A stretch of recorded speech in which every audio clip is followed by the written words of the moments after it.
Hello, my name is Zachary Wheeler.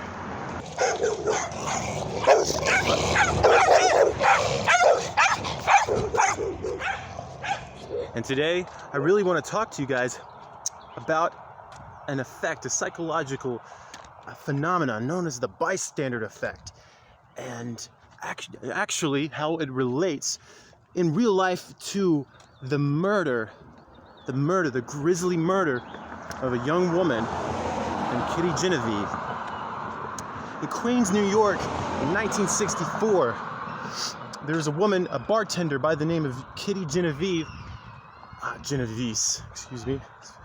So she was brutally slain outside of her apartment, and according to Newsweek, the number of witnesses rose to 34, meaning broad daylight, 34 witnesses altogether saw this event happen. This atrocious event happen. By the attacker. Name was Winston Mosley. He was found first-degree murder, sentenced to death. It was changed to life imprisonment. He recently passed away, I believe, at the age of 82. So anyway, the bystander effect refers to a phenomenon where so many people can view an incident happening, and the response will be to do nothing. And why would they do nothing? They do nothing because they expect, with what is surrounding them, the crowd, to just come alive and do something about it. Of course, that never occurs. There have been many claims that there are inaccuracies in this report, that many of the witnesses actually did phone the police, and things of that nature. Like people did take steps to do something, never actually getting involved physically, only watching.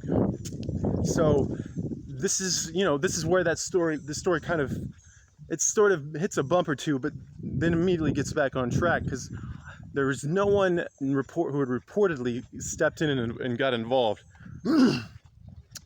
No one rushed to her side, rushed to her aid, shooed the attacker away, retrieved a car, got her into a car. No one attempted to get her to the hospital. So in this moment, so many questions are raised.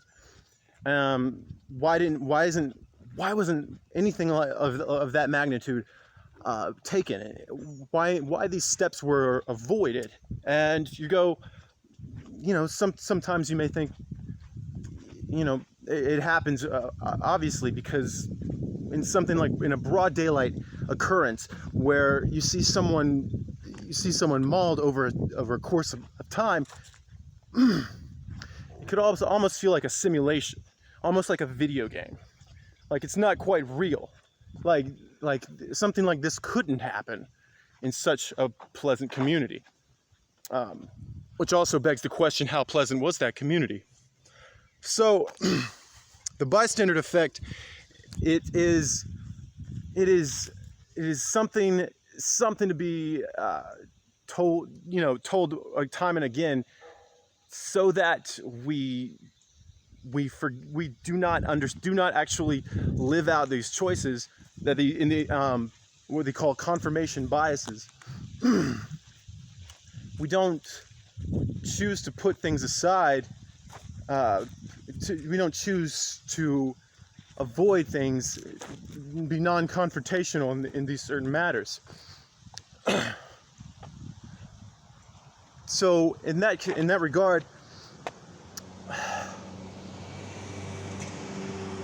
how do we understand the systems we actually attach ourselves to. How exactly do we understand how pleasant a community we have? Are these decisions we make, are they pure decisions? Are they ever decisions we make pure conscious decisions of, and know that they're good decisions? Half these people they had to know that what they were experiencing was wrong and needed immediate action. There's only a limited amount of time to act and to save this poor woman's life. This poor 28-year-old bartender. So what's the deal? Whose decision was it to not move in? Who would make the decision not to move in and act in that moment? It's hard to say. It's hard to say how pure a lot of our decisions are, and I would honestly argue that the system we live in, especially in these big cities, they're not all that pure. They're not all that pure, and there are not many safe havens. There's not much in the way of safety, in the way of protection. There is sometimes it's quite unnatural, and it can feel like many of the things you do are, they're just not the way it should be. You can, it's somewhat trapping, but we can also learn to, we can also learn to detach from these systems, detach from any surroundings where you're not dependent upon someone else for survival. And if you find if in such terrible circumstances like this, you wouldn't be dependent upon anyone. Big cities are quite often really attractive to theft, to rapists, to murderers, thieves, rapists. All of this is to be expected sometimes, and it just makes you kind of question are you going to be still dependent upon the more broad neighborhood, the more the layout, if you will, of your city, of a community, when it's very populated, when you don't really know your neighbor, you know half these neighbors are not of great character, they're not good neighbors in general. They're not supportive of your neighborhood. It's the reality. You would like to know that the bystander effect is not the only thing, should not even come into question. With that said, I'm going to depart from this video and into a more solution-based video, and hopefully try to tap into something that would really have some answers, that would really shine a light on how these things happen, and what